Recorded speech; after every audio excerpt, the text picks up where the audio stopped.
So you're a complete noob and you want to take all those super pro epic photos.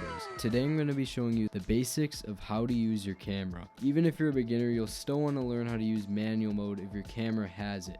Even though it can be really intimidating, it will seriously help you in the future. You'll probably see a dial like this on your camera. Right now my camera is in auto mode. You can tell by this A here or something similar to that on your camera. Like I said, you'll want to flip that baby right into manual mode because you are now a pro, or at least you think you are. But before you go shooting, you first need to know what those settings do. This is the exposure triangle. It's a triangle because there are 3 settings to adjust inside it: the ISO, aperture, and shutter speed. They're all connected because they all affect each other and they change one final output: the exposure, or how bright or dark your image is. However, the 3 settings also have changes over characteristics of a photo. Let's start with ISO. Your ISO adjusts how bright or dark your image is by changing how much the digital sensor in your camera reacts to light. However, having too high of an ISO setting, let's say ISO 12800, will make your image look super grainy and bad.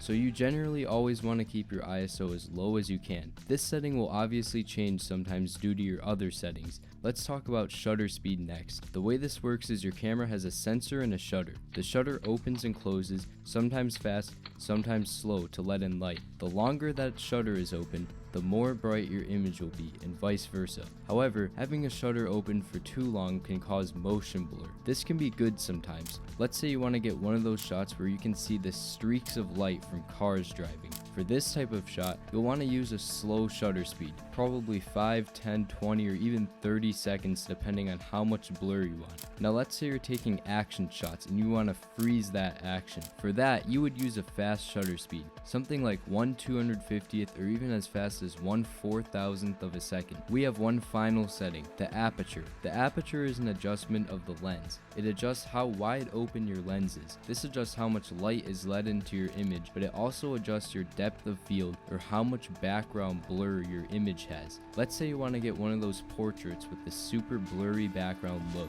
For this, you'll want your aperture at something like f1.8. However, let's say you want to get a landscape photo with everything in focus. For this, you might use something like f16. So how do you know if your image is the right exposure or not? You'll need to look at the light meter, usually on the bottom of your screen. It'll look like a bunch of dots with the bar under them. If the bar is to the left, your image is overexposed, and vice versa. Try to always keep this bar in the exact middle. To check for exposure and focus, you'll have to press your shutter button halfway down. When it's looking good, press it fully down. And congratulations, you just took your first photo. Well, that's it, just a video on the basics of how to use a camera. See ya.